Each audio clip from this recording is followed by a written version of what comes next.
Hi guys, welcome back to my YouTube channel, Let's Crack Real Math. My name is Viraaj, and in this video we'll be having a look at how we can solve trigonometric equations. So without wasting much time, let's get started.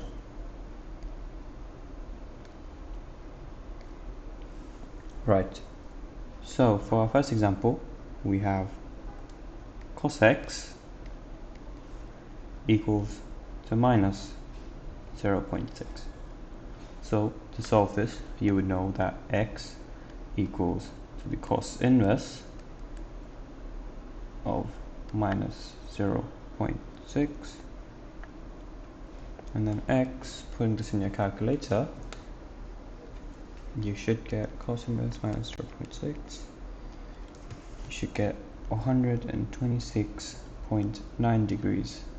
This is to to one decimal place that I am using this accuracy.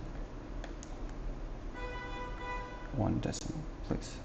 Now please make sure that your calculators are in the degrees mode. If you don't know how to do it, you should simply press shift and then mode, and then press 3, which is represented by DEG, which stands for degrees.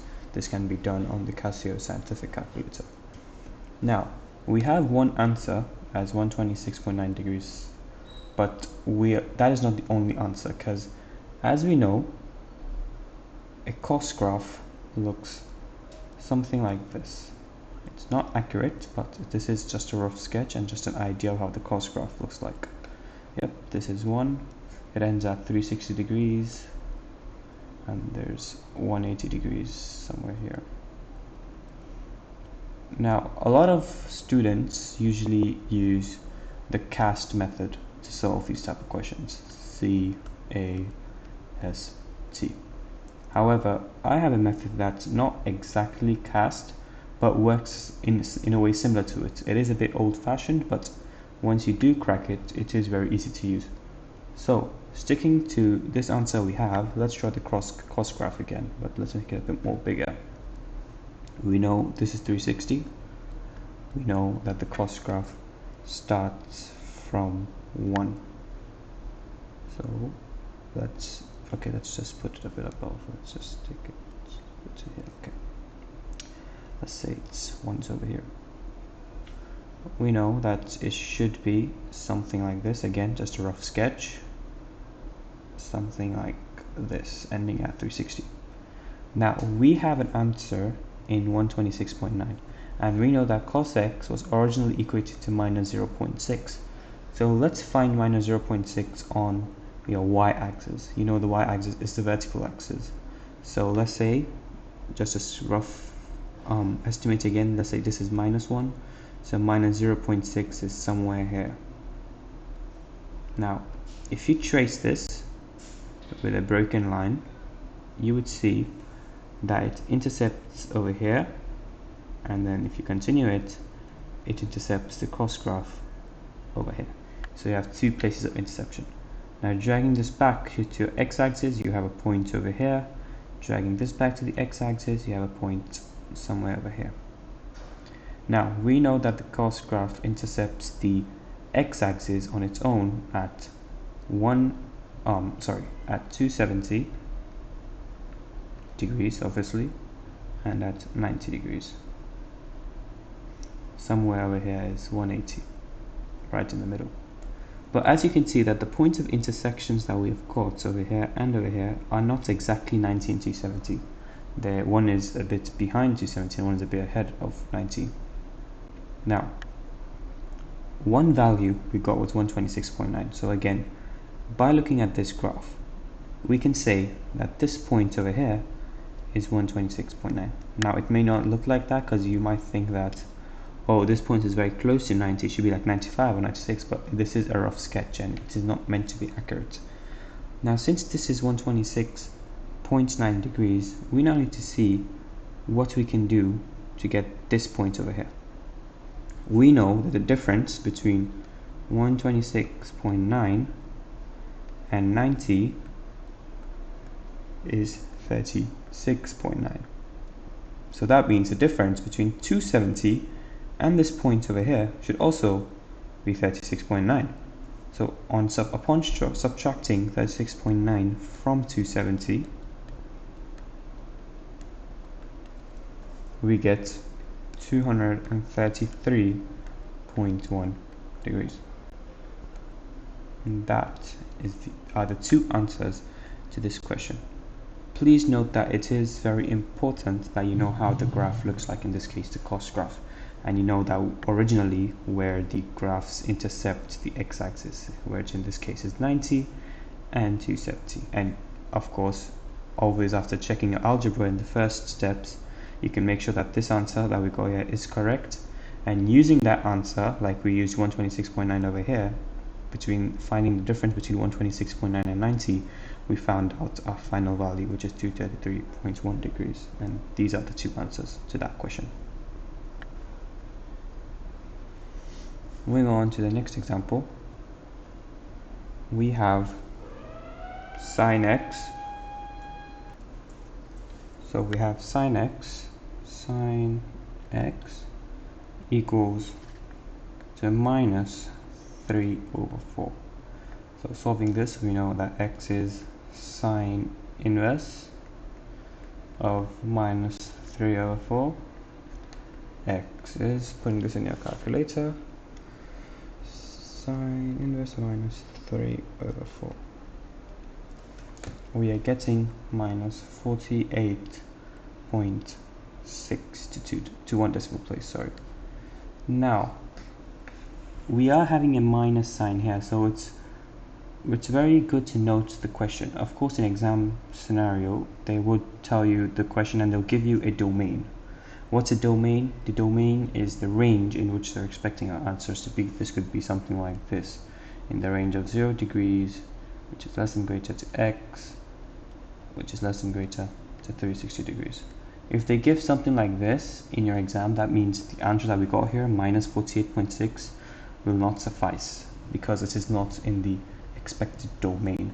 However, if it was something like minus 180, which is less than equal to x, which is less than equal to 180, then this would work because it is within this range. So let's do this question imagining that it's this scenario, that it's not in the range. That means we have a value, but it's not correct. So we need to still find our other two values. So from knowledge, we know, again, this is just a rough sketch, our sine graph is something like this. There, it ends at 360, intercepts over here at 180, and the highest value it goes through is 1. Now, we equated this sine x to minus 3 over 4, so let's find minus 3 over 4 on our y-axis.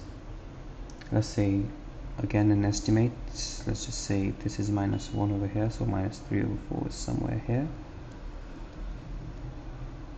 And upon tracing this, we see that intercepts at two places. One over here, trace this back up to the x-axis, and then one over here, and you trace this back up to the x-axis. Now, we have two values, 2 points that we need to find, this and this. However, the value which we have to use in order to find it is minus 48.6. Now, where is minus 48.6? If you look at it, there's also a negative side to graphs, which goes like this.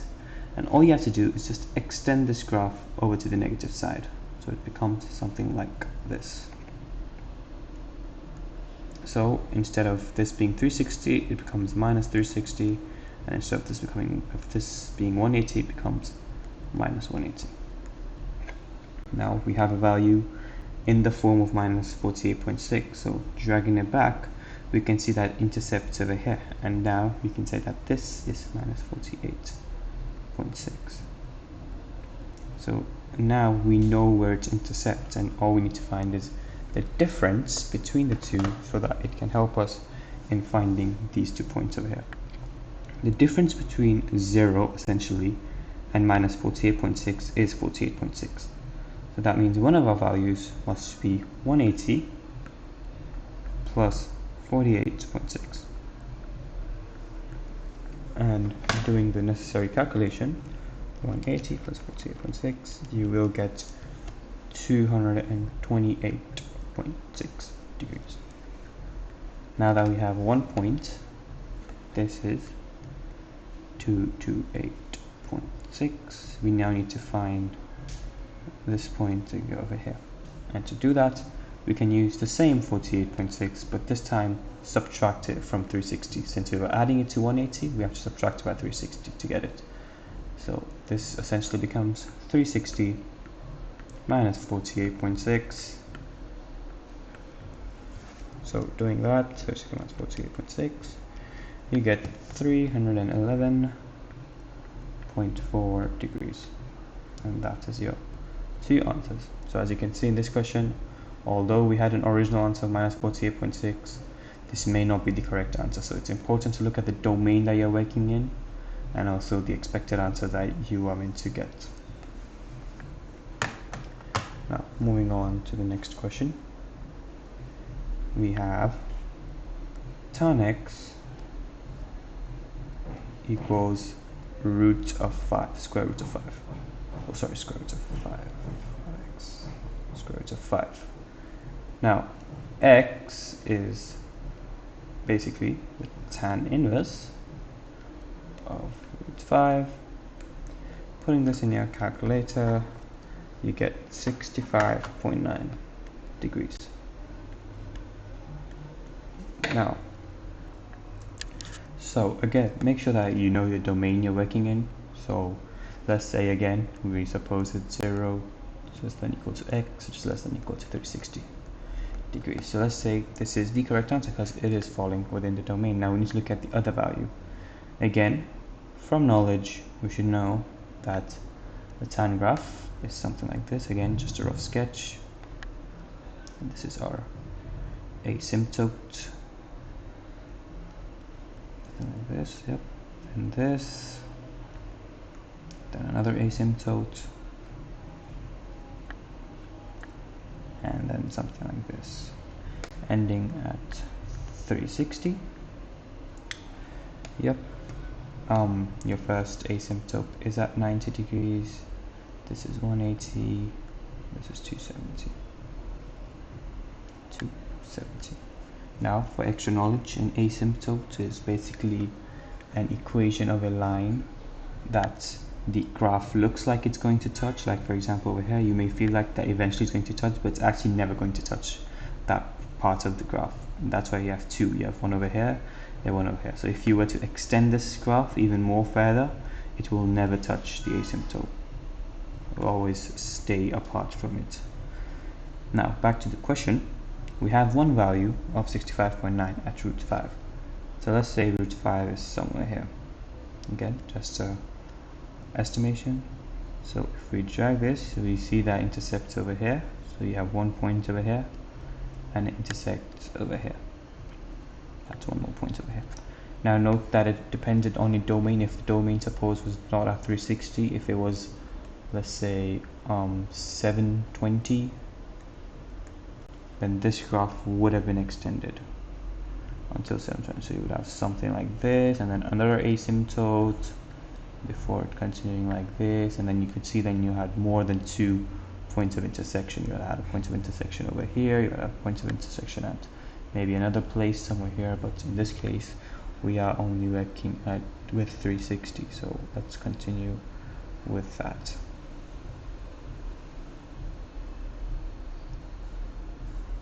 So we have our 2 places of intersection.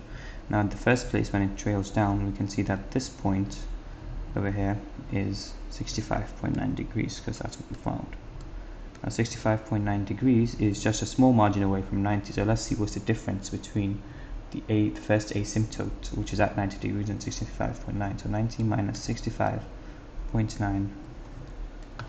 This will give you 24.1. And to simply find this point over here, we can subtract that 24.1 from 270. So we can simply do 270 minus 24.1. Doing that, you get 245.9 degrees. So the two answers are 245.9 and 65.9. You may be wondering why we did not add 24.1 to 180. The reason is because our first answer was before the asymptote, and we had to subtract from this. So that's why for our second answer we have to subtract, since it's also before the asymptote and not after it, so we're not adding. And moving on to the final question for today, and this is a challenge question. Challenge question.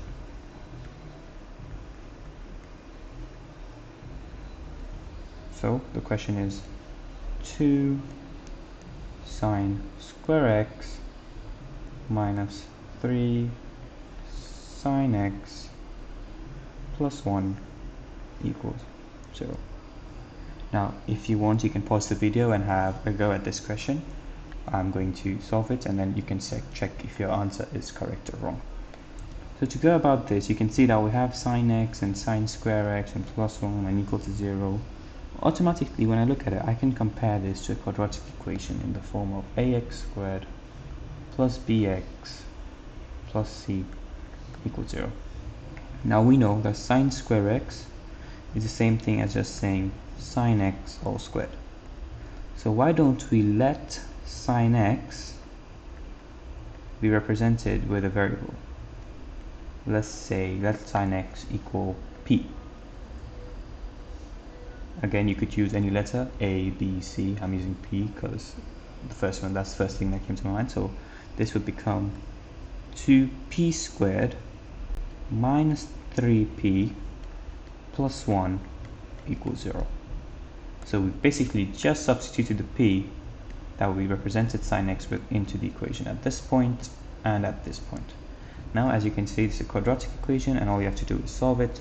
If you don't know how to solve quadratic equations, you can look at my previous video on solving quadratic equations by both factorization method and the formula method. So factorizing this, you should get p minus 1 and 2p minus 1. Solving, of course, it's all equal to 0, so you know when you're solving this, you have p is equal to 1 and p is equal to 1 over 2.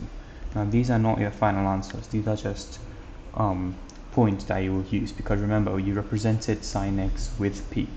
So now all you have to do is equate sine x to these two values.